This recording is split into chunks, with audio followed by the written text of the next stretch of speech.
ছে নদী, ছে নদী।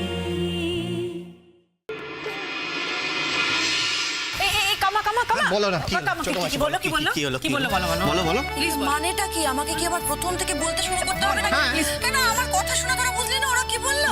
না না, বিষয়টা হচ্ছে যে আমি তো পরে ঢুকলাম, হ্যাঁ, আর আমি একটু বুঝেছি যে তুমি বোধহয় মেয়েটির সাথেই ফোনে কথা বলছিলে। একটা অদ্রিজা সেন কার সাথে কথা বলবো মা? তা আমাদের কথা বলালে না কেন? অদ্রিজা সেনের সঙ্গে তুমি যে কথা বলতে চাও সেটা আমি জানবো কি করে? যদি তুমি আমাকে না বলো, কথা বলিয়ে দিতাম, ফোন ধরিয়ে দিতাম।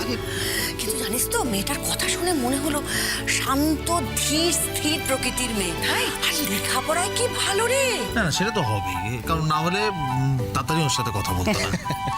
তবে বাবা, আমি আর কোনো ঝুট ঝামেলায় যেতে চাই না, আমি কোনো রিস্ক নিতে চাই না। আমি সামনের রোববার যাবো, ফাইনাল বলে দিয়েছি, এবং আশীর্বাদও করে আসবো। আজকে সন্ধ্যাবেলা সবাই বাড়িতে ফিরলে এটাই বসে আরেকবার ঠিক করে নেবো। বল কি হলো? যে তুমি যে বলছো আশীর্বাদ করতে যাবে, তো সেই দিন যদি ভালো কাকু বাড়িতে না থাকে, যদি যেতে না পারে? তোমার ভালো কাকুর যদি সময় না থাকে, তার জন্য কি আমার ছেলের বিয়ে সারা জীবন পড়ে থাকবে? তোমার ভালো কাকুর সময় নেই, সেটা তার সমস্যা। তাছাড়া তোমরা তো আছো, বাড়ির অন্য সবাই আছে, তোমরা গেলেই হবে। হ্যাঁ শোনো না, বলছি আশীর্বাদ তো ওই দিনই করবে। হ্যাঁ, কেন রে? অসুবিধার কি আছে? আমাদের দিক থেকে তো আমরা সম্পূর্ণ রেডি। আর আমার তাতানের উপর কোনো ভরসা নেই। ও যেরকম ছেলে, হঠাৎ করে কালকেই হয়তো বলে বসবে যে না মা, আমি বিয়ে করবো না, আমার মেয়ের পছন্দ হচ্ছে না। বাবা না, আমি ওই রিস্কে যাবো না।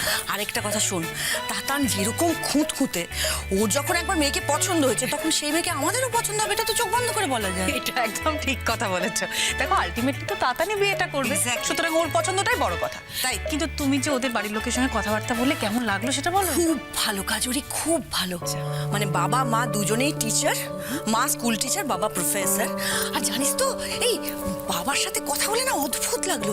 মানুষটা ভীষণ স্ট্রেট ফরওয়ার্ড রে, সোজা কথা সোজাভাবে বলতে ভালোবাসেন। মানে আমি যখন বললাম না যে আপনাদের মেয়ে তো খুব ভালো, পড়াশোনায় খুব মন, বললো জানি না মানে পড়াশোনায় ভালো না প্রতিযোগিতায় ভালো, সেটা সময় বলে দেবে, রাস্তা তো অনেকটা পড়ে আছে। মানে মানেটা কি?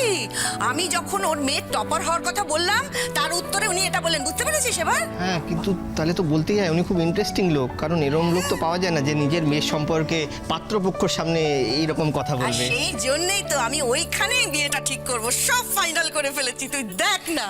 ছোট মাসি, আমার কিন্তু খুব এক্সাইটিং লাগছে। আলটিমেটলি তাহলে তাতান বাবুর বিয়েটা হচ্ছে।